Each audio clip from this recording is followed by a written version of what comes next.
अस्सलाम वालेकुम नाज़रीन, program opinion with Ali Qazi में भलीकार आऊँ यासिर अहमद। हम स्टूडियो में ज्वाइन कंदा सीनियर तज्ज़ियाकार Ali Qazi sahab. Welcome Ali sahab. Thank you Yasir. Ali sahab, कल भी पाण डिस्कस कयोसीं सिंध जो लोकल गवर्नमेंट एक्ट जेको नयो तरमीम करण खां पोइ जेको नयो आयो, जंहिंमां 10 मां 9 पॉइंटूं त सिंध सरकार मञी छॾियूं। अॼु प्रेज़ेंट कयो असेंबली में, जंहिंमें ऑपोज़िशन एहतजाज कयो। ॻाल्हाइण जे मौक़े ते ऑपोज़िशन एहतजाज करे ऐं पोइ ख़ैर सपोर्ट त न कयो, पोइ ॾाढो गोड़ घमसान थियो, पर ख़ैर लोकल गवर्नमेंट एक्ट बिल मंज़ूर थी। सो उहो बिल त कल ई CM साहिबनि जा जेके ख़ासि नुक़्ता उहो बयानु करे छॾिया, पाण कल तफ़सील सां हुन डिस्कस बि करे वरितो। पर जेको अॼु वरी उहो ई थींदो आहे त हिकिड़ो यानी हिन में 10 नुक़्ता गवर्नर साहिबु जेको PTI जो आहे ज़ाहिर आहे धोरा, हुन हिकिड़ा 10 नुक़्ता एतिराज़ात वारिया हुआ, जंहिंमां जेके चीदा अहम 9 नुक़्ता हुआ उहो सिंध हुकूमत कंसीड कयो, पोइ हिते हटी ऐं उनखे अकोमोडेट करे वरितो। त यानी को हाणे झड़े जो या तकरार जो को सबबु त न बचियो हो, लेकिन अॼु अपोज़िशन PTI MQ में हिननि सभिनी तमामु घणो मतिलबु पोइ सफ़ा ज़रे घटि हथे पइजी विया ऐं गैर पार्लिमानी गुफ़्तगू। ॻाल्हि इहा आहे त जवाज़ त इहो आहे त असांखे ॻाल्हाइण न ॾियो, हू चवनि छो ॻाल्हाइण ॾियूं, पोइ ही जवाज़ त ख़ैर एॾो वॾो कोन हो, अगरि ॻाल्हाइण ॾियनि बि हा त कहिड़ो मसइलो थी पियो आहे। लेकिन ॻाल्हि इहा आहे त इहो सिर्फ़ु मैसेज उहो ई आहे त जीअं इमरान ख़ान चए थो त जिन्हनि पैसा मुबैना तौर ते चोरी कया आहिनि हुननि सां ॻाल्हियूं नथियूं थी सघनि, यानी हुननि सां को मुल्क में को वर्किंग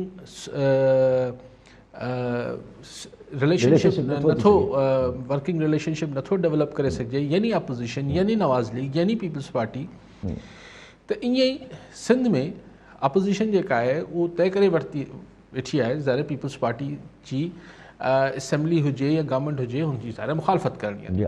सो हीअ जेको अॼु असेंबली में पाण लका ॾिठो, हिन में ॿिन्ही पासनि खां को उसूली मौक़िफ़ त किथे ई कोन हो, लेकिन ॻाल्हि इहा ई आहे त वर्किंग रिलेशनशिप नाहे रखणी ऐं हिकिड़ो मुस्तक़िल हिकिड़ो तकरार ऐं तनाव वारो माहौल जोड़े रखिणो आहे। उहो सिंध गवर्नमेंट खे हिते पंहिंजे फ्लोर ते बि उहो नज़र अचे थो। कल हू जेके आया हुआ फेडरल गवर्नमेंट वारा इमरान ख़ान साहब ऐं असद उमर साहब, उहो बि जेके हिते ख़बरूं करे विया त मतिलबु तकरार वफ़ाक़ सां आहे। वफ़ाक़ जी नुमाइंदा हिते मतिलबु वफ़ाक़ जी पार्टी वफ़ाक़ी हुकूमत जेके पार्टी हुकूमत में आहिनि, यानी PTI ऐं पंहिंजी इतिहादी MQ ऐं GDA। सो हू हिते उहे ई कॉन्स्टेंट सिंध गवर्नमेंट खे हिकिड़ी टास्क ते रखनि था, हिकिड़ी मुखालफ़त कनि था।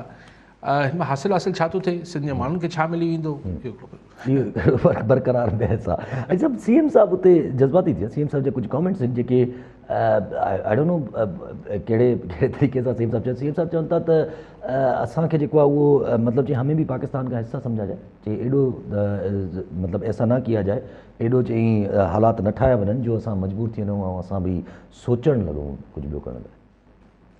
CM साहिबु चयो त असीं पाकिस्तान जो हिसो आहियूं, असांखे एतिरो मजबूर न कयो त असां कुझु ॿियो सोचणु शुरू करे छॾियूं। मुंहिंजो सीधी ॻाल्हि आहे त मतिलबु सिंध खे हिकिड़े बिल्कुलु सफ़ा भित सां न लॻायो वञे।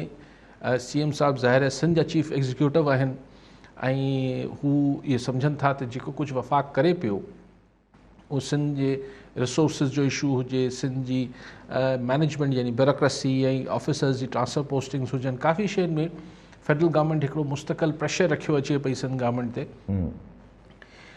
थोरो इहो जुमिलो ख़ुदा ख़बर CM साहिबु शायदि अॼु सुभाणे में को वज़ाहत बि करे छॾीनि हिन जुमिले जी, त हुनजो मक़सदु इहो न हो। पर ही मतिलबु जेको हींअर अॼु हुननि जे वाता कावड़ में या जज़्बात में निकितो आहे, उनजो त मतिलबु इहो ई आहे त अगरि मतिलबु चइबो आहे त यार असीं तव्हांजो हिसो आहियूं, पर अगरि अहिड़ो रवैयो रहियो त असीं ॿियो कुझु सोचूं छा हूंदो आहे, त असीं तव्हांजो हिसो न रहूं। सो काफ़ी सख़्तु स्टेटमेंट आहे। यानी इहो आहे त CM साहिब जी सिंध गवर्नमेंट जी फ्रस्ट्रेशन लेवल मथे पई करे फेडरल गवर्नमेंट ऐं लेकिन फेडरल गवर्नमेंट वटि जेको अगरि पाण उहो हिकिड़ो मुक़ाबिलो कयूं, तज्ज़ियो कयूं त भई जीअं कल्ह बि तव्हांखे गुज़ारिश कई पई त इस्लामाबाद जा रोड्स डिफरेंटली ठहनि था, सिंध में रोड्स डिफरेंटली ठहनि था, भई फेडरल गवर्नमेंट ठाराए थी, हुते अलॻि आहे हिते अलॻि आहे। सो सिंध सां हिकिड़ी कॉन्स्टेंट हिकिड़ी डिघे अरसे में हिकिड़ी सिंध जे माण्हुनि खे हिकिड़ी फीलिंग त मौजूदु आहे न त हुननि सां हिकिड़ो बिना मतिलबु मतभेद वारो रवैयो रखियो वञे थो। लेकिन हिन महिल सिंध जेको आहे उहो को जेके चइजे न त कंहिं वक़्त में इस्लामाबाद ऐं लाहौर में वेठल माण्हुनि खे हिकिड़ी घबराहट हूंदी त यार सिंध छा पई सोचे, सिंध में छा फीलिंग्स आहिनि, सिंध में छा इमोशन्स आहिनि। डिघे अरसे ताईं ख़ासि तरह ज़ुल्फ़िकार अली भुट्टो जी शहादत खां पोइ ऐं पोइ MRD मूवमेंट, ख़ासि तरह 83 जी MRD मूवमेंट खां पोइ सॼो मुल्क हर वक़्तु परेशान हूंदो त सिंध छा थी सोचे, सिंध जा माण्हू कीअं, पल्स छा आहिनि, सोचूं छा आहिनि, रवैया छा आहिनि। त उहो पोइ हाणे काफ़ी अरसे खां उहो हाणे स्विच थियो आहे सेंट्रल पंजाब ॾे त GT रोड छा थो सोचे। जी हाँ जी हाँ जी और सिंध आहे इहा ई आहे, बसि पीपल्स पार्टी आहे, पीपल्स पार्टी आहे, सिंध गवर्नमेंट आहे, पोइ इन्हनि जो वफ़ाक़ी हुकूमत सां हिकिड़ो इख़्तिलाफ़ हलंदो रहे थो। कॾहिं 2008 खां पोइ कॾहिं Peoples Party right side of the establishment हूंदी आहे, कॾहिं wrong side of the establishment हूंदी आहे, कॾहिं ॿई हिकु पेज ते हूंदा आहिनि। सो ईअं किसो हलंदो रहे थो। मतिलबु जीअं हिकिड़ी हाणे उहो जेका सोच के ज़माने में या बहसूं इस्लामाबाद ऐं लाहौर में के ज़माने में सिंध लाइ थींदियूं हुयूं, उहो हाणे फोकस्ड आहिनि त बलूचिस्तान में छा पियो थिए। ऐं बलूचिस्तान खां पोइ हाणे वज़ीरिस्तान ही जेको पख्तून नेशनलिस्ट मूवमेंट आहे, PTM, ऐं जेको ख़ासि तरह ही ग्वादर में गुज़िरियल 27 ॾींहंनि खां जेको कुझु थिए पियो। ॾिसो मतिलबु ग्वादर अगरि पाण ॻाल्हि कयूं पिया त ग्वादर जा माण्हू हिकिड़ी पहिरीं त बलूचिस्तान ते इल्ज़ाम हो त भई हुते अलहदगी पसंदि आहिनि, हुते पुरतशद्दत कार्रवायूं थियनि थियूं, पोइ हुते जेके दहशतगर्दी थिए थी, फलाण थिए थो, ढिमकाण थिए थो, ऐं पोइ रियासत बि कुझु करे थी, हू बि कुझु कनि था, इहो हलियो पियो। हाणे त हिकिड़ा पुरअमन माण्हू आहिनि ऐं ॾिसो माण्हुनि खे तकलीफ़ जेका आहे हुनजो शऊर ऐं हुननि जी जेका सोचूं कीअं बदिलाए थी। हालात ख़ुदि तमामु वॾो उस्ताद हुजनि था न, मतिलबु वॾी तरबियत हालात ॾींदो आहे त औरतूं ॿारे बचे, न त बलूचिस्तान जी हिकिड़ी पंहिंजी ट्रेडिशन आहे, उते हिकिड़ी पंहिंजी हिकिड़ो समाजी हिकिड़ा हुननि जा हू आहिनि त औरतूं हेतिरो वेंदियूं, अॻिते न वेंदियूं। पर कल्ह बि जेको हज़ारे लखे माण्हू रोड ते निकितल हुआ, समुंड जी पटी ते निकितल हुआ, 27 ॾींहं थी विया आहिनि। हुननि सां PM साहब चए थो सभिनी सां ॻाल्हाइण लाइ तयारु हुई त ग्वादर में हिकिड़ा पुरअमन माण्हू एहतिजाज कनि पिया, हिन सां छो थी ॻाल्हियूं। जी हा ठीकु आहे। जब कॉल असां गॾु इस्लाम इकराम ख़ासि कली मातली मां। जी ख़ासि कली साहब छा चवणु चाहींदा। अस्सलाम वालेकुम काई साहब। वालेकुम सलाम। हाँ काई साहब का सवाल आहे त अॼु इमरान ख़ान पंहिंजी तकरीर में चयो त सभिनी सां ॻाल्हियूं कंदासीं पर मुखालिफ़ सां ॻाल्हियूं कोन कंदासीं। हाणे काई साहब खां तजवीज़ वठिणो त ॻाल्हियूं केरु कोन पियो करे, ॻाल्हियूं थी वञनि तॾहिं फ़ाइलूं गुम थी वञनि। इन ई करे त नेब मंझि 7 सालनि जूं जेके फ़ाइलूं उहे गुम थी, पोइ ही कंहिंजे नाले चए पियो त कंहिंसां कोन ॻाल्हाईंदासीं। हिकिड़ो इहो। अच्छा ॿियो इहो त अॼु जेको सूबाई असेंबली मंझि ही हेॾी चिकताण थी आहे ऐं उन मंझि हिकिड़ा आम माण्हुनि वांगुरु या हिकिड़ा जेके उन्हनि वांगुरु हिक ॿिए जे गले मां झलियो आहे ऐं उन्हनि मंझि बि हिकिड़ी शइ या तासिर में वई तहसुब जी तकरीर कई आहे वज़ीर आला। भली छा मतिलबु जेकॾहिं अंदरूनी सिंध जी ॻाल्हि कजे थी त उहा छा तहसुब आहे? महिरबानी।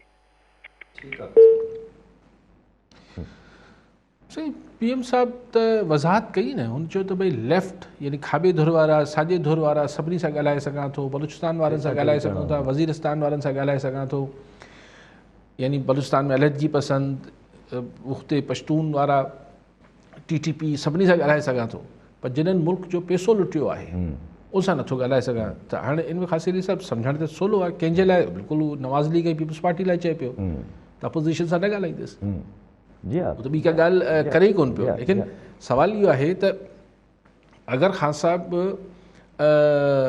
जज बि थी वियो आहे, अगरि फ़ैसिलो ॿुधाए छॾियो त हिननि पैसा खाधा आहिनि त पोइ अदालतनि में वञण जी ज़रूरत कहिड़ी आहे? जी हा प्रूफ पोइ तव्हां अगरि इहो फ़ैसिलो ई करे वरितो आहे त फलाणो माण्हू पैसा खाधा आहिनि त पोइ हीअ सॼी छा जी ट्रायल आहे, पोइ हीअ सभु कुझु छा थिए थो? जी हा। ऐं जेका ट्रायल तव्हां नैब खां करायो पिया हू 7 सालनि खां पोइ चए थो त ज़रदारी साहब जा काग़ज़ ई गुम थी विया आहिनि। पोइ सॼी एक्सरसाइज़ करण जो फ़ाइदो छा आहे? What is the point?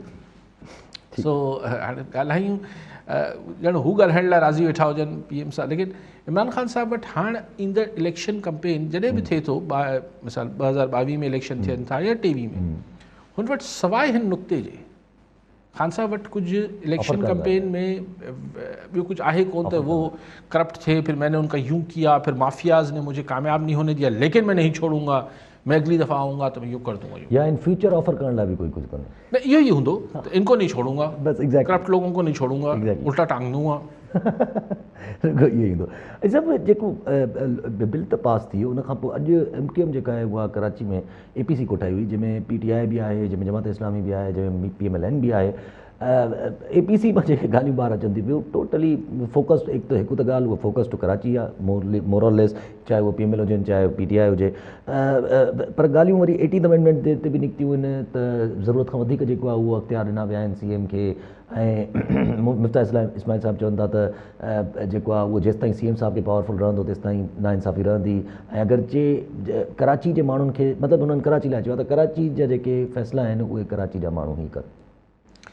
न इहा ॻाल्हि मुफ्ता इस्माइल जॾहिं चए थो त CM खे वधीक पावर्स मिली विया आहिनि हुन कॉन्स्टिट्यूशनल अमेंडमेंट जे करे, तरमीम जे करे, त इहा ॻाल्हि हुनखे शहबाज शरीफ़ जॾहिं पंजाब में चीफ मिनिस्टर हो 3 साल ताईं, त ओॾीमहिल बि चवणु खपे हा त भई पंजाब में एतिरो घणो कमु कराए पियो शहबाज शरीफ़, त एतिरा अख़्तियार खे न मिलणु खपनि।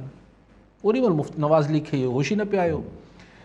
पोइ फरमाए थो मुफ्ता इस्माइल साहिबु त ही छा चई ॿी ॻाल्हि त पावर एॾा हूंदा त नाइंसाफ़ी रहंदी। अच्छा, त इहा ॻाल्हि नाइंसाफ़ी मुफ्ता इस्माइल खे लाहौर में बि थींदे नज़र अचणु खपे हा, साउथ पंजाब में बि थींदे नज़र अचणु खपे, सभु कुझु नज़र अचणु खपे हा न। हीअ त एक्चुअली छा आहे त जॾहिं मामिलो कराची जे अचे थो ऐं हुन में सीटनि जो आसरो नज़र अचे थो त नवाज़ लीग हुजे, PTI हुजे, क्यू लीग हुजे, हुननि जी सोच साॻी थी वञे थी। क्यू लीग त ख़ैर कोन्हे हिते कोन्हे, पर नवाज़ लीग ऐं PTI जी सोच साॻी थी वञे थी, छाकाणि ॿिन्ही खे आसरो कराची में 4 सीटूं खणण जो आहे। जॾहिं की ही सो कॉल्ड नेशनल पार्टीज़ आहिनि, हिन खे सोराब घोट खां हुन पासे बि थोरो लंघी ॾिसणु खपे। नवाज़ लीग वारो SN इक़बाल साहब ई चकर वकर लॻाईंदो रहंदो आहे, कॾहिं मीरपुर ख़ासि कॾहिं हिते हुते, त पोइ हिते अची ज़हनियत उहा कराची असांजी दिलि आहे, ऐं लेकिन कराची फोकस्ड पॉलिटिक्स छो थी थिए? एग्जैक्टली, अगरि लोकल गवर्नमेंट में मसइलो आहे त सॼे उहो ई तासुबी ऐनक आहे। पोइ हिते अची, छाकाणि त हिकिड़ो सिर्फ़ु MQM न, पोइ सभिनी जी जेका आहे न उहा नैरो माइंडेड थी वञनि था। जॾहिं की कराची असांजी दिलि आहे, कराची खे तरक़ी करणु खपे, पर दादू ऐं लाड़काइणो ऐं खोटकी बि करणु खपे, त थोरी दिलि हिननि खे कुशादी करणु खपे। नवाज़ लीग पंहिंजे पाण खे, नवाज़ लीग जे माण्हू खे ठहे कोन थी ॻाल्हि, छाकाणि त हुनजो चीफ मिनिस्टर त परफॉर्म ई तॾहिं कयो जॾहिं हुनखे ही पावर्स मिलियल आहे, ऐं ख़ुदि PTI खे नथी ठहे त हुनजे परवेज़ खटक KP में परफॉर्म तॾहिं कयो जॾहिं अहिड़ी तरमीम जे करे चीफ मिनिस्टर्स खे पावर हुआ, न त किथां परफॉर्म कंदा। ठीकु आहे, कॉलर सां गॾु प्यार अली दल मीरपुर ख़ासि मां। जी दल साहब, छा चवणु चाहींदा? बटोर मां जी सकर मां। हा सर, असां काज़ी साहब खे चवंदासीं त हिन मकानी निज़ाम जो PTI ऐं इस्लामाबाद हुकूमत खे एतिरो फिक्र छो थी रहियो आहे? इमरान असांखे सकाफ़ती ॾियारे जूं मुबारकूं बि कोन ॾिनियूं, असांखे छो ॿिए तरफ़ धिके पियो वञे? इन ते थोरो ॻाल्हाईंदा, महिरबानी थींदी। ठीकु आहे साईं, ठीकु साईं, हाणे फ़िक्र छो थियो आहे? सियासत करणी अथनि, ऐं सिंध जी में बि सिंध जी सिर्फ़ु राजधानी जो फ़िक्र अथनि उतां बि, छाकाणि त हिननि खे उमेदु आहे त ही शायदि सीटूं वीटूं खणी वठनि ईंदड़ इलेक्शन में। पर मूंखे फ्रेंकली अगरि त इलेक्शन मैनेजमेंट जेका आहे, जेके इमरान ख़ान साहिबु चए थो कराची जी मैनेजमेंट जेका आहे ख़ुदि मुख़्तियारी उनखे मिलणु खपे ऐं सही थियणु खपे, त अगरि इलेक्शन मैनेजमेंट उहा ई रही जेका 2018 में हुई त पोइ त ॿी ॻाल्हि आहे। पर जे अगरि इलेक्शन उहा न रही, मैनेजमेंट चेंज थी वई, त कराची में PTI, कराची जे अंदरि बि मूंखे PTI जो को घणो नज़र नथो अचे। लेकिन हाणे बहरहाल हू त चवंदा त न असीं, पर कोशिशि करण जो फ़र्ज़ु आहे, तंहिंजे करे ही कराची खेॾनि पिया। मूंखे को घणो स्कोप नज़र नथो अचे अंटिल अनलेस हिननि खे वरी 2018 वांगुरु को ग़ैबी मदद न हुजे। बाक़ी हाणे इमरान ख़ान साहिबु असांखे एकता जे ॾियारे जी मुबारक न ॾिनी, अला करे ख़ुशि हुजे, पाण हिक ॿिए खे मुबारक दल साहिबु ॾेई वरिती आहे, नथो ॾे ख़ान साहिबु त न ॾे। जी हा, काफ़ी आहे, हू को ॾियारो मल्हाईंदो त पाण हुनखे ॾेई छॾींदासीं। जी हा, ठीकु आहे। कॉलर सां गॾु फ़क़ीर इक़बाल बमरो उमरकोट मां। जी बमरो साहिबु, छा चवणु चाहींदा? अली काजी साहब खे असीं सलाम पेश कंदासीं, तमामु ज़बरदस्त प्रोग्राम कनि पिया। असांजो त हीउ क्वेश्चन हो त हमज़ा शहबाज शरीफ़ जो बयानु आयो त हीउ नवाज़ शरीफ़ जो जेको प्रोजेक्ट हो ग्रीन बस सर्विस, ऐं होॾां इमरान ख़ान जल्दबाज़ी में करी छॾियो प्रोजेक्ट इहो स्टार्ट करे छॾियो, ऐं मुकमल अञा रोड्स बि कोन थिया आहिनि, हाणे बसूं इहे किथे हलंदियूं? तॾहिं त हीअ त सॼो हुननि खे सम्झ ते अॼुकल्ह महांगाई लॻी पई आहे, अहिड़ा ग्रीन बसूं स्टार्ट करे छॾियूं आहिनि। अली काज़ी इन ते कहिड़ो कमेंट कंदा? ठीकु आहे साईं। सही हाणे इहे त बहस हले थो, 80 बसनि ते हिक ॿिए में विढ़िया वेठा आहिनि, उहो अञा मनसूबो पूरो बि न थियो आहे। अॼु बि कंहिं पैसा ॾिना आहिनि, पर 80 बसूं आयूं आहिनि यार, हिन ते एतिरो एतिरो यानी थींदो आहे न कि मतिलबु कि थोरो वीचारो जेको मतिलबु माशी तरह कमज़ोर हिकिड़ो फैमिली हूंदी आहे, हुन ॿार खे इलाही अरसे खां पोइ को रांदीको मिले थो त हर को पोइ हुन ते एक्साइटेड थी वेंदो, न हीअ रांदीको अलाए कंहिंजो ॾिनल आहे। 80 बसूं उन ते वेही सॼी ख़बरूं थियनि पियूं।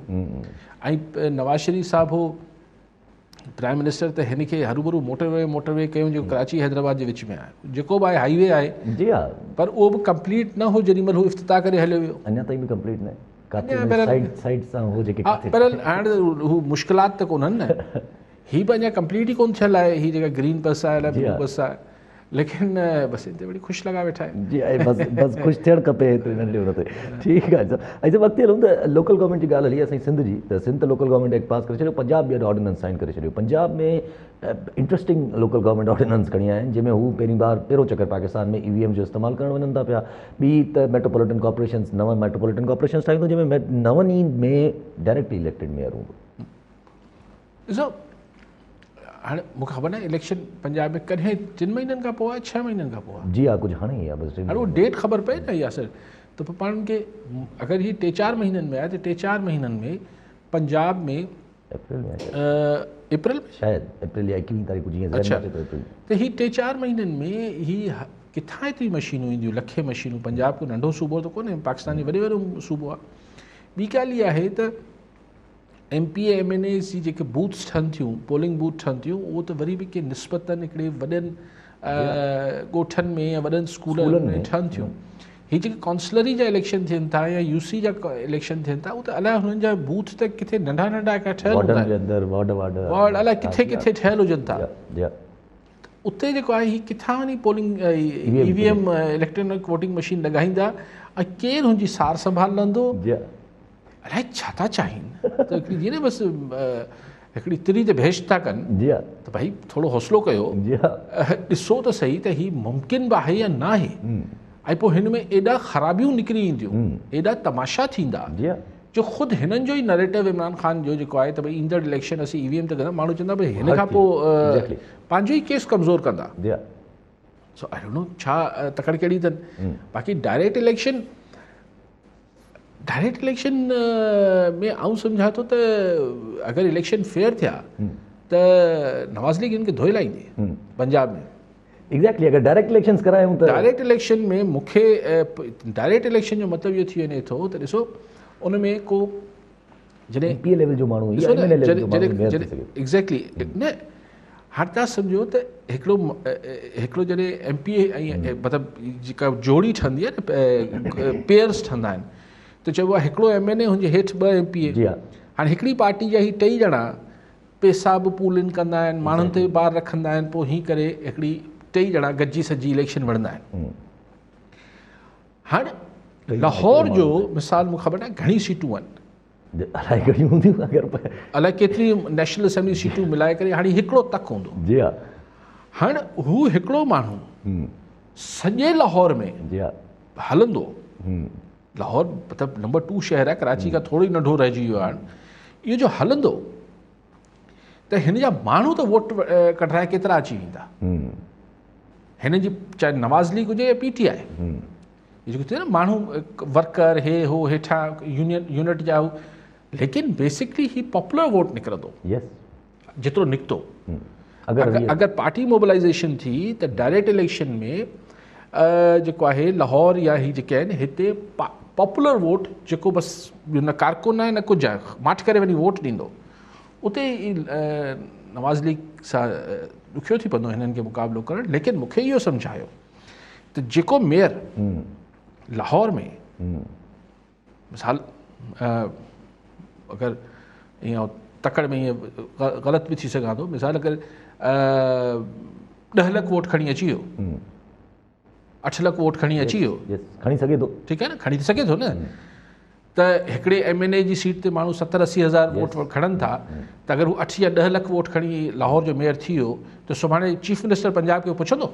जी हा, हू को मामूली माण्हू हूंदो? जी हा, उते हिकिड़ो पैरेलल ही को लंडन, हाणे बार बार मिसाल ॾियनि था लंडन जा, ख़ुदा खे मानियो लंडन ऐं न्यूयॉर्क जी हिकिड़ी प्रोसेस में हिकिड़ी ग्रोथ थी आहे, हिकिड़ी पॉलिटिकल मैच्योरिटी आई आहे, ऐं उते बि कॾहिं कॾहिं मेयर ऐं चीफ एग्जीक्यूटिव अटकी पवनि था पाण में, जी हा, लेकिन हुननि खे हिकिड़ी प्रोसेस में हुननि जी हिकिड़ी पॉलिटिकल ट्रेनिंग थियल आहे। असां वटि ही जॾहिं अटकंदा, ऐं प्रोसेस सॼो वेठल आहे न, पैसो रुकंदो असां वटि जॾहिं अटकंदा न भाईजान, पोइ इहो ॾिसण वटां हूंदो आहे। ज़ाहिर आहे हू लाहौर जो जेको फादर ऑफ द सिटी हूंदो, जेको 8-10 लख वोट खणी आयो हूंदो, ऐं हिकिड़ो चीफ मिनिस्टर जी हा, जेको हिकिड़ी सीट ते MPA थी आयो हूंदो, जी हा, बाबा तूं त ॿियनि जे आसिरे ते चीफ मिनिस्टर आहीं, आउं त डायरेक्ट इलेक्टेड आहियां। जी हा, ठीकु आहे। जो कॉलर सां गॾु मुख्तियार सहतो टंडो गुलाम अली मां। जी सहतो साहब, छा चवणु चाहींदा? हा, अस्सलाम वालेकुम सर। वालेकुम सलाम। हा सर, जेका टाइम न्यूज़ जी चैनल सां असांखे वरी हिकु ख़ुशख़बरी मिली त असांजी जेका उर्दू नशरियात शुरू कई थी वञे, ऐं यकीननि असांजी माण्हुनि सिंधी माण्हुनि जी या बेरन ख़वाहिश हुई त असांजो जो सिंधी माण्हुनि जो केस जेको आहे उर्दू ॿोली में पूरी दुनिया ताईं पहुचंदो, ऐं काफ़ी अहिड़ी शयूं आहिनि जंहिं माण्हुनि जो लिंक न आहे, त मल्टीमीडिया में अली काज़ी जी इहा हिकु शानदार कामयाबी चई वेंदी। थोरे जो काफ़ी अर्से खां असां अली काज़ी खे ॿुधंदा बि अचूं ऐं हुनखे पढ़ंदा बि अचूं, ऐं ख़ासि तौर ते टाइम न्यूज़ HD वक़्तु मौजूदु आहियूं। पर इन सिलसिले में थोरो अली काज़ी साहिबु थोरो तफ़सील ॿुधाईंदो त हुनजा गॾु दूर अंदर छा हूंदी ऐं अॻिते लाइ अमल छा हूंदो, ऐं उर्दू जेको चवण जेको अचे पियो नालो छा हूंदो, ऐं जेका वधीक जेका प्लानिंग हूंदी उनजी कहिड़ी हूंदी? महिरबानी। ठीकु आहे सहतो साहब। सर साहब महिरबानी तव्हांजी। ॾिसो ॻाल्हि, आउं हिकिड़ी बुनियादी ॻाल्हि जो हामी आहियां, गुज़िरियल 20-25 सालनि खां को नई ॻाल्हि नथो कयां। आवाज़ किथे पहुचाइणो अथव? टंडो गुलाम अली मां साईं फ़ोन कयो। टंडो गुलाम अली जो आवाज़, टंडो गुलाम अली जा जेके 95% इशूज़ आहिनि उहे सिंध गवर्नमेंट सां रिलेटेड आहिनि। जी हा, उहा ई हल करे सघे थी। त हिते त तव्हांजो चीफ मिनिस्टर साहिबु हुजनि, तव्हांजा मिनिस्टर साहिबान हुजनि, तव्हांजो चीफ सेक्रेटरी साहिबु हुजे, तव्हांजो IG साहिबु हुजे, सभु सिंधी सम्झनि था। जी हा, त आवाज़ ही छा आहे? ग्वादर जो आवाज़ तव्हांखे अचे पियो न टंडो गुलाम अली में, पोइ इस्लामाबाद वारनि खे वञे पियो। क्वेश्चन बेसिकली मीडिया मां ही जेके असां हिकिड़ी तवक़ात क्रिएट कयूं था त ही को मसइला हल करे ॾींदी। ऐं शुरू खां जॾहिं खां मीडिया वारो आहियां मूंखे त ख़ुशि थियणु खपे, चवंदा हा साईं हा बिल्कुलु साईं हाज़ुर उजागर करे ॾींदी। मतिलबु हिकिड़ी we are just mirrors of the society. असीं त हिकिड़ो अक्स ॾेखारे सघूं था। ही करिणो त तव्हां माण्हुनि खे ऐं माण्हुनि जे चूंडियल एवज़ियनि खे जी हा, ऐं उन्हनि खे कराइणो आहे थ्रू ब्यूरोक्रेसी। सो मीडिया मां हिकिड़ी अक्सर असांजा मीडिया दोस्त बि माण्हुनि खे हिन ॻाल्हि खां छाकाणि त थोरी पंहिंजी चंगमुड़सी फील थिए थी, पर इहा चंगमुड़सी करणु चाहियां थो। ॾिसो पोइ मायूसी थिए थी। जी हा, हा, बाक़ी मीडिया जो इम्पैक्ट जेको आहे उहो सोसाइटी ते ठहे थो, पब्लिक ओपिनियन ठहे थो। उन मां माण्हू हिकिड़ी नई जेके जिदतनि ॾे वञनि था, नई ॼाण सां नए सोच उनमें डेवलप थिए थी, नवां कॉन्सेप्ट्स डिस्कस थियनि था, माण्हुनि जो आवाज़ एम्पलीफाई थिए थो। न त अगरि ग्वादर वारा ही ऐं फुटेज न ॾिसां त मूंखे त ख़बर ई न पए आहे त ग्वादर में छा थियो आहे। सो ही एम्पलीफाई ज़रूरु करे थी ऐं माण्हुनि में नई डिस्कशन्स अचनि थियूं। जीअं हाणे हीउ जेको पंहिंजे सिंधी मीडिया में हीउ जेको गुज़िरियल 30-32 सालनि में थियो आहे त हिन सां हिकिड़ी सोसाइटी में हिकिड़ी ट्रांसफॉर्मेशन त थी आहे। कुझु माण्हू चवनि था ख़राब लाइ थी आहे, अक्सर अचे थी चङाई लाइ थी आहे। सो इहो सभु कुझु थिए थो, मीडिया मसइला हल नथी कराए सघे। ठीकु आहे। कॉलर सां गॾु अली बख्शर लाड़काना। जी शर साहब, छा चवणु चाहींदा? अस्सलाम वालेकुम। वालेकुम सलाम। अली साहब को इहो सुवाल आहे मुंहिंजो त हाणे भाण यूरिया त असांखे मिले ई कोन थो। हे त रुगो पाण में जेको आहे वेड़ में पूरा आहिनि हुकूमत, होॾां वफ़ाक़ी हुकूमत पंहिंजे साराह में रुगो पूरी आहे, हे पंहिंजे वेड़ में पूरा आहिनि। हाणे अवाम जो छा थींदो? हाणे महांगाईअ त मारे छॾियो, हिननि मां केॾी जान छुटंदी अवाम जी भला? इहो सुवाल आहे। ठीकु आहे शर साहब। जीअं साईं ॻाल्हि कई त आवाम जो छा थींदो, ईअं ई बसि ईअं ज़हन में अचे थो त ही जनवरी में 3 महीननि में त एक्सपेक्टेशन थिए पई त 3 महीननि में को शायदि को ॾुखिया मतिलबु अहिड़ा को ॾुखिया क्रिएट थियनि या चइजे त माना इलेक्शन जी तरफ़ ॻाल्हि वञे या ऑपोज़िशन चए थी असां 23 मार्च ते धरना हणणु ईंदासीं होॾे पंहिंजो इस्लामाबाद त इहे तकड़ में सरकारूं त जेके सिंध सरकार लोकल गवर्नमेंट पे एक्ट पास करे छॾियो पंजाब सरकार लोकल गवर्नमेंट एक्ट जेको आहे उहो ऑर्डिनेंस कढी छॾियो हाणे त हिते पंहिंजी फुल प्रिपरेशन में लोकल गवर्नमेंट जो इलेक्शन कराइण में एग्ज़ैक्टली अगरि ही मूं उहा ई गुज़ारिश कई त कंदो अचां पियो त अगरि हाणे मिसाल डिसंबर आहे अगरि त पाण खे जनवरी फेबररी में कुझु थियो त ठीकु आहे न त लोकल बॉडीज़ थी वेंदियूं लोकल बॉडीज़ खां इलेक्शन खां पोइ वरी चेयरमैननि जी चूंड वरी मेयरनि जी ख़ैर मेयर हुते त डायरेक्ट इलेक्ट थींदा लेकिन ही सभु कुझु थींदो त माहौल ई तब्दील थी वेंदो माना इहो सभु कंदे कंदे पाण जेको आहे सम्झो त सेप्टेंबर अक्टूबर में वञी किथे बीहंदासीं जी हा उन खां पोइ 8 महीना 9 महीना 5-6 महीना चङा उन खां पोइ त इलेक्शन मुहिम शुरू थी वेंदी जी हा पोइ कुझु कोन थो थिए तंहिंजे करे हू जेको पीडीएम वारनि ॾिनल आहे उहो जेको मई वादो आहे न उहो मार्च में कयो अथऊं पर मई जो वादो आहे ठीकु आहे सभु कॉलर सां गॾु गुलाम मुस्तफ़ा सुमरो शिकारपुर मां जी सुमरो साहब छा चवणु चाहींदा मां चवंदुमि त थोरे हिन मसइले ते बि रोशनी विझे त जेको करंट जेके रिज़ल्ट अचनि था बोर्ड जा हैदराबाद आहे लाड़काणा सखर आहे कराची आहे उन में तव्हां ॾिसो त रेशियो जेको A1 जेको आहे छोकिरनि में पास थियण जो उहो केतिरो जेको आहे तमामु वधी वियो आहे हुन में या त करप्शन थी आहे या जेको आहे मार्कुनि में जेको किथे हेराफेरी थिए पई न त एतिरा जेको त पढ़ाई काफ़ी डिस्टर्ब रही आहे कोविड जे करे ऐं ॿियो बोर्ड में जेको करप्शन आहे उनजो जेको आहे हिकिड़ो इहो सबूत आहे त एतिरा जेको आहे 91, 92, 95, 96 जेको आहे परसेंटेज अचे पई इन्हनि खां तव्हां जेको आहे जेकॾहिं हिकिड़ो ॿीहर एग्ज़ाम वठंदो सभिनी बोर्ड्स मां हिकिड़ी पर्टिकुलर बोर्ड नथो चवां त तव्हां ॾिसो त छोकिरनि खे जेको आहे शायदि एतिरियूं जेको आहे न खणी सघनि मार्कूं जेतिरियूं हुननि हाणे खयूं आहिनि त महिरबानी करे थोरो हिन ते तवजो ॾियो त इहो हरूभरू मार्कूं ईअं विरहायो कोन जेको आहे त जहिड़े तरीक़े सां हाणे मार्कूं विरहाइजनि पियूं बोर्ड खे प्रॉपर बजट ॾियो त जीअं हुते करप्शन घटिजे या बोर्ड जो सिस्टम ई ख़तमु कजे नओं सिस्टम आणिजे कैम्ब्रिज टाइप थिए त जिते जेको आहे करप्शन जो जेको आहे काफ़ी मतिलबु रुझान ई ख़तमु थी वञे वरी थोरो तवजो ॾियो CM साहिब खे गवर्नर साहिब खे मां हिन ते थोरो रिक्वेस्ट कंदुमि त थोरो हिन सिस्टम खे थोरो रिव्यू कनि त ही त हिकिड़ो ठीकु आहे साईं चवंदा माना सुमरो साहब ॻाल्हि बिल्कुलु सही था चओ ऐं मुस्तक़िल दाहूं कयूं था त यार ही बोर्ड में त दुकान खुलियल जी आहे हा सिधो ॻाल्हाइनि था स्कूल्स में यानी हाणे कॉलेजिस में फर्स्ट ईयर इंटर हिते यानी कॉलेजिस खे न्यापो आहे बाबा हेतिरा पैसा हेतिरी परसेंटेज लाइ मुक़ररु आहिनि उहे स्कूल कॉलेज मैनेजमेंट छा थी करे त ॿारनि खे सॾे चए थी बाबा हेतिरा पैसा ॾींदो त पास थींदो बाक़ी कुझु कोन थींदो जी हा हिकिड़े ऐं खुली दुकानूं जी हा यानी को रख रखा आहे ई कोन जी हा ठीकु आहे अच्छा पोइ एतिरा कॉन्फिडेंस आहे त अधु पैसा ॾियो अधु पैसा जॾहिं रिज़ल्ट अची वञे पोइ ॾिजो माना हुनखे पक आहे त हू रिज़ल्ट अची वेंदो हिकिड़े इंटर पास हिकिड़े नौजवान मूंखे ॿुधायो चई त हिकिड़ो ॿार हिन जेको अॻियां पोयां वेठा उन सॼी चीटिंग मुंहिंजे पेपर जी कई सॼी चीटिंग लफ़्ज़ लाहे छॾियो कनि पिया सभई कनि पिया हुननि खे मूंखे ॾिसनि पिया हिन ॿार जी 85, 86 का परसेंटेज आई आहे हू ॿई ॿार फेल थी विया छाकाणि त हिन पढ़ाई बि कयल हुई पर पैसा बि ॾिनल आहे जी हा सो हुननि छाकाणि त भाई अगरि हुनखे 86 ॾिना था त ॿियनि खे 70 त ॾेई छॾियो सो खुली दुकान आहे ही बोर्ड्स जेके आहिनि ही खुलिया दुकान आहिनि हिन जा जेको हल सुमरो साहब ॿुधाइनि था त हिननि जा बजट वधायो त करप्शन ख़तमु थींदी साईं ईअं न थींदो जी हा जी हा न थींदो जी हा पैसो जॾहिं हराम खाइणो आहे त पोइ को हुनजी हदि कोन्हे ऐं हीअ को इहो को ॻाल्हि ई न आहे त साईं पघार घटि आहे भई पघार ते जॾहिं सरकारी मुलाज़िम जी एजुकेशन डिपार्टमेंट जी हूंदी ओतिरी कंट्रोलर या जेके बि हिन बोर्ड जा चेयरमैन हूंदा आहिनि सभिनी जी उहे पघारूं हूंदियूं बल्कि चङी पघारूं हूंदियूं जी हा अञा रहंदो हिकु उन ई शहर में वेठा पग्स हूंदा ही हूंदा हू हूंदा तव्हां चओ त कैम्ब्रिज सिस्टम ठाहे छॾियो कहिड़ो बि ठाहे छॾियो अगरि पैसा हलणा आहिनि पंहिंजो सिस्टम उखाड़े करे असां कैम्ब्रिज खे ॾेई छॾियूं न चवंदा कैम्ब्रिज जहिड़ो को सिस्टम आणे त कैम्ब्रिज जहिड़ो सिस्टम में छा थींदो आहे साईं बसि सिर्फ़ु इहो आहे त हुतां लंडन में पैसा नथा पहुचाए सघूं जी हा वरी बि असां कैम्ब्रिज त वरी लोकल कैम्ब्रिज हूंदो न जी हा वरी पैसा हलंदा वरी पैसा हलंदा सभु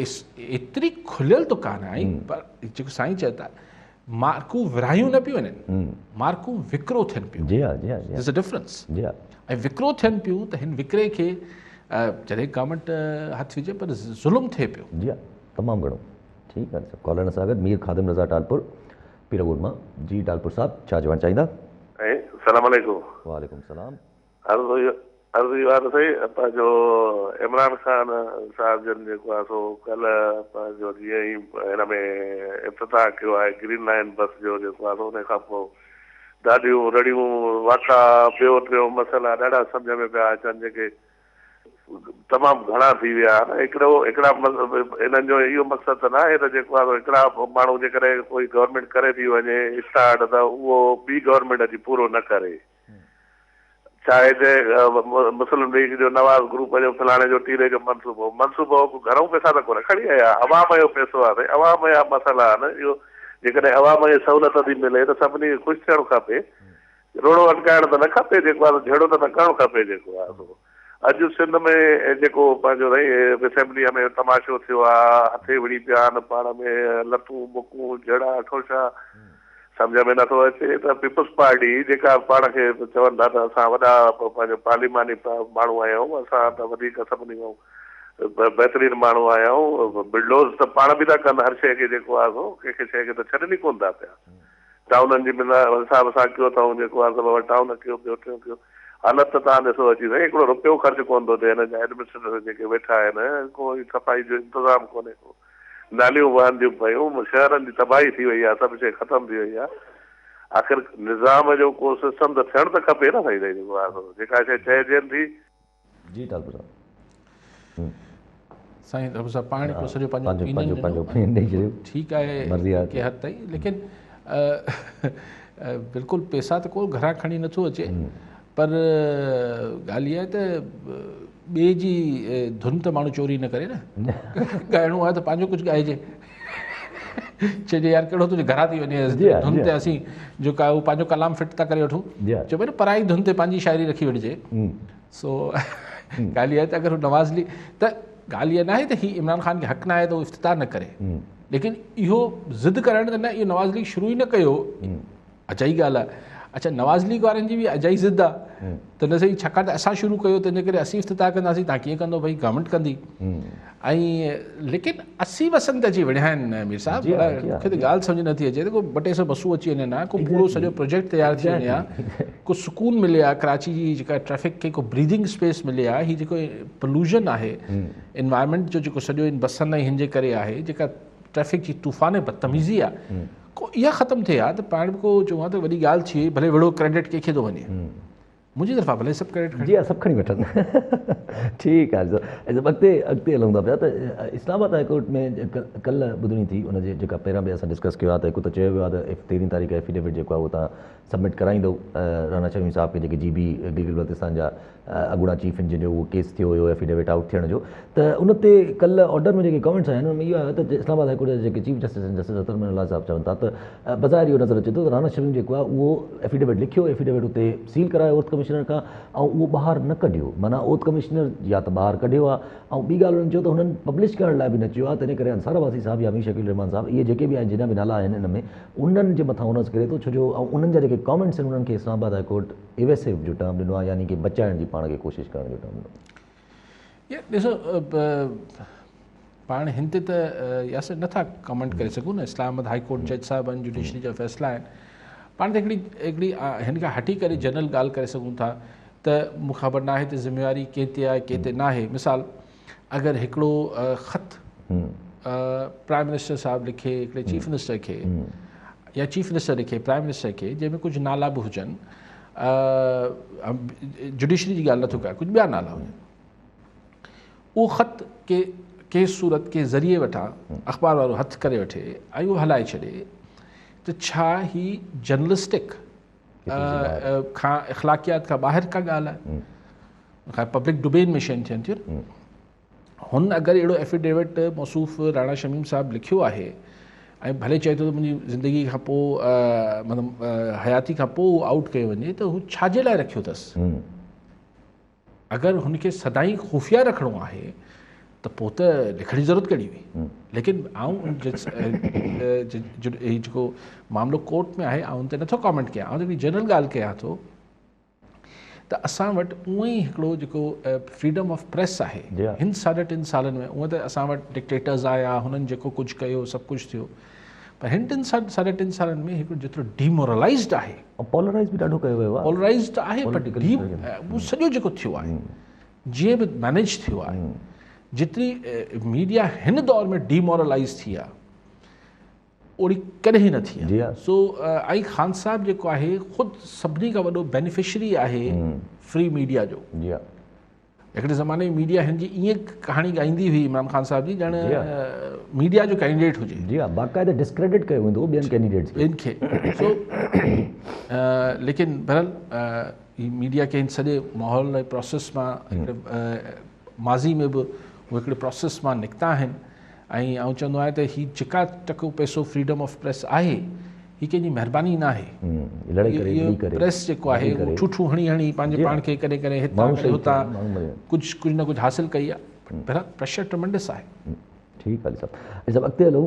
पंहिंजो TTP जी असां कल्ह ॻाल्हि हिकिड़ी डिस्कस कई त TTP सीज़ फायर खे एंड करे छॾियो आहे, पर कल्ह हिकिड़ी वरी नई वीडियो बि सर्कुलेट थी। नूर वली मसूद जेके TTP बैन TTP जा जेके हाणे वारा सरबराह आहिनि, काफ़ी डायार्ड मतिलबु काफ़ी हो आहिनि, वायलेंट आहिनि, उन्हनि जो चवणु आहे त असां इस्लामी अमारात अफ़गानिस्तान यानी कि TTP अफ़गानिस्तान जो ब्रांच आहियूं असां पाकिस्तान में।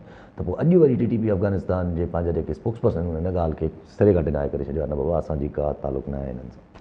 न ज़ाहिर डिनाए कंदो अफ़गान तालिबान त हींअर असां पाकिस्तान जे मूं त कल्ह बि गुज़ारिश कई पई त असां पंहिंजो पेट कटे हिननि खे अफ़गानिस्तान खे जेको आहे खाद खुराक बि मोकिलियूं पिया, 5 अरब रुपया बि ॾिना आहिनि, जेको दवाऊं बि मोकिलियूं था, इंटरनेशनल फोरम्स ते हिननि लाइ विढ़ूं था, सभु कुझु कयूं था।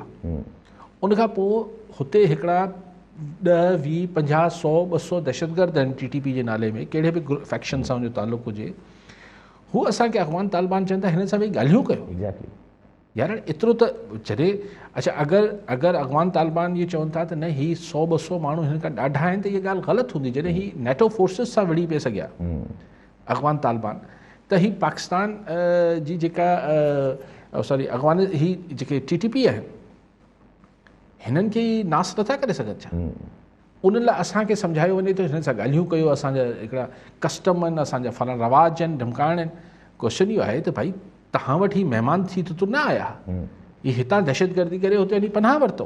ऐं हुन महिल हामिद करज़ई ऐं जेको इंडियन इन्फ्लुएंस काबुल में गवर्नमेंट हुयूं हिननि खे सेफ हेवन महफ़ूज़ पनाहगाहूं ॾिनियूं।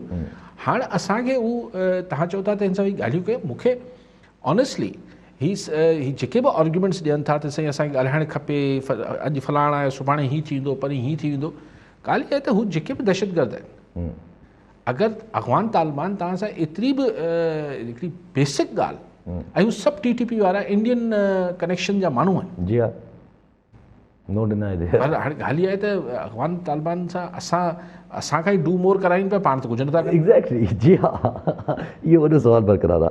अच्छा बल्कि हिकिड़ो नंढो कमेंट वठी छॾो, टाइम जी आहे थोरी किलत, त कमेंट वठी वठो हिकिड़ो नंढो त सईद गनी साहब अॼु चवनि था त असां जेको बुंडार ऐं डिंगी बेटनि ते जेका बंडल आइलैंड ते आहे उन्हनि ते असां तरक़ियाती कमनि लाइ परमिशन ॾिनी हुई, पर पोइ जॾहिं हड़पण जी कोशिशि कई वई त पोइ इन मसइले खे सॼो रोलड़े जो शिकार कयो वियो। शायदि आहिस्ते आहिस्ते सिंध गवर्नमेंट पंहिंजो मौक़ुफ़ में फ्लैक्सिबिलिटी आणे पई त हा तरक़ी जे ख़िलाफ़ु असीं, तरक़ी जे ख़िलाफ़ु केरु थी बि नथो सघे। लेकिन हाणे इमरान ख़ान जेको हिकिड़ी वॾी हिकिड़ो छा हूंदो अली ज़ैदी टाइप माण्हू जेको सभु चवंदा त ही असांजी मिल्कियत आहे, सिंध जी मिल्कियत न आहे। हाणे घटि में घटि एतिरो सिंध जे माण्हुनि जी सॼी जेका हिकिड़ी कंसिस्टेंट हिकिड़ी मौक़ुफ़ रहण सां, हिकिड़ी मुस्तक़िल मिज़ाजी सां सिंध गवर्नमेंट ऐं सिंध जा माण्हू, सिविल सोसाइटी, हाणे घटि में घटि इहा ॻाल्हि तइ थी वई त ही सिंध जी मिल्कियत आहिनि। हाणे अची ॻाल्हि थींदी त भई हिते तरक़ियाती कमु शुरू थियनि। हाणे तरक़ियाती कमु आउं सम्झां थो त सिर्फ़ु सिंध गवर्नमेंट जी अप्रूवल जी, छाकाणि त ही सेंसिटिव मामिलो आहे। हिन ते जेको बि प्रपोज़ल आहे फेडरल गवर्नमेंट वटि त भई हिन सां फॉरेन इन्वेस्टमेंट ईंदी ऐं पोइ उहो इन्वेस्टमेंट जा चवनि था सिंध खे फ़ाइदो थींदो, हीउ सॼो जेको ब्लू प्रिंट आहे, हीउ सॼो जेको बि हिन जे बारे में ख़ाको या प्लान आहे, मुंहिंजे ख़्याल में त हीउ ओपन करणु खपे, ट्रांसपेरेंसी करणु खपे, सिंध जे माण्हुनि जे साम्हूं रखणु खपे ऐं उनजे फीडबैक जी रोशनी में अगरि तरक़ी थियणी आहे त थियणु घुरिजे। जी हा, ख़बर त पए त लवाज़मात छा आहिनि ऐं तौर तरीक़ा छा आहिनि। ऐं फॉरेन इन्वेस्टमेंट प्राइम मिनिस्टर साहिबु त इहो वारे भरजाइनि था पिया त फॉरेन जेका रिज़र्व आहे उहा असां ई रखंदासीं पाण वटि, बाक़ी तव्हां जेको करिणो आहे कयो। उनजो बि तरीक़ो बि त ख़बर हुजे न का। ठीकु आहे साहब, वरी महिरबानी साहब।